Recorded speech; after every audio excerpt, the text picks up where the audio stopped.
How well can you see what's right in front of your car?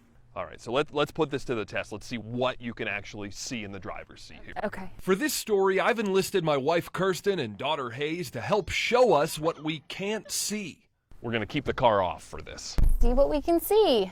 Okay, driver, can you see this? No, I don't see anything at all.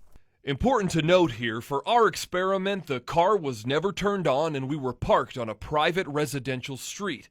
Keeping a 2-year-old happy during a TV shoot, not the easiest. So we let her sit in the driver's seat with mommy. Okay. What about this one? No, even if I stretch, I don't see anything at all. Nothing. Nothing? Nothing. Number 3. No, if I'm sitting normally, I don't see it at all. If I stretch, I can barely see the tip of the red hat. And that's the problem. As you can see, those safety signs are kid-sized. In fact, they're taller than my 2-year-old.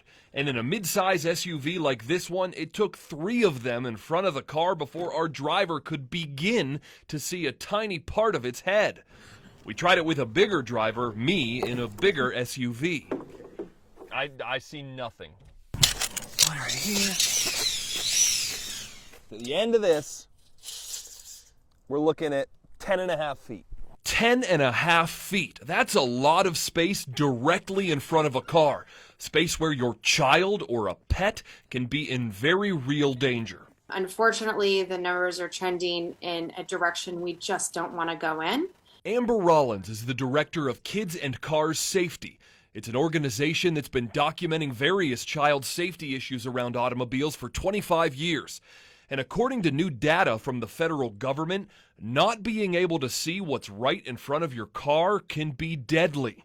They're called frontovers. So a frontover is a vehicle accident that happens when a car is moving forward very slowly. These take place in parking lots and driveways, alleyways, anything that's not a public roadway. And it's when a child or even an adult is run over because the driver couldn't see them or was not able to stop in time. Picture it. You're getting into your car, you turn it on, and you start driving. How sure are you that there's nothing in your way? You saw that 10.5-foot blind zone from earlier. And while this can happen in any car, the size of the car does seem to matter. Over the last decade, we have seen a big increase in frontovers, and we believe that one of the reasons for that is the drastic increase in the number of large SUVs and trucks on the market. Frontovers aren't often talked about. Many aren't even aware of the problem. But data from the National Highway Traffic Safety Administration, or NHTSA, shows it's a big problem, especially among children. Kids and Cars Safety says ages 6 and under represent 93% of the children who are run over and killed in frontovers. Just children alone, according to NHTSA's data, at least 60 children are run over by forward-moving vehicles in parking lots and driveways every week.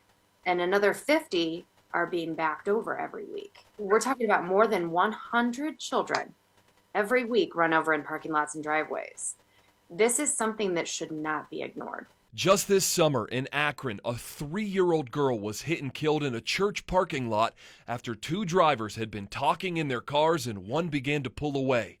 The driver told investigators she was unaware that she had hit the child. I imagine you speak with parents, or any adult, not parents, any person who has done this and accidentally run over or hit someone. What do you hear from them? It happens so fast, and all of them never had a clue that something like this could happen to them.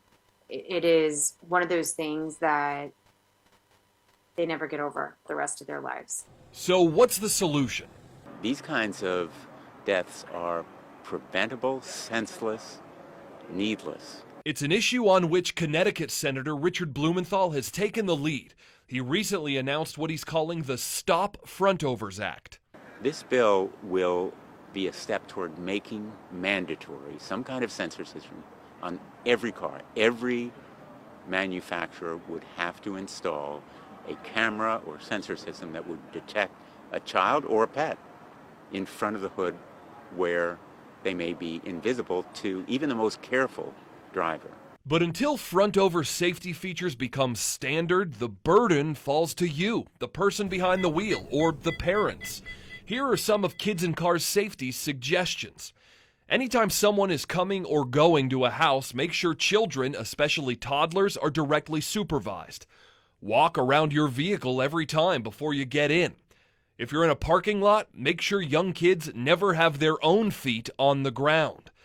And make sure you talk to family members so they're aware of frontovers and can be on alert anytime they come or go from your house. Drivers have to be able to see what's in front of them so they can avoid hitting them. And we've got to use this solution. We need to do it today, not tomorrow, not next week, not 5 years from now. Joe Toohey, Fox 8 News.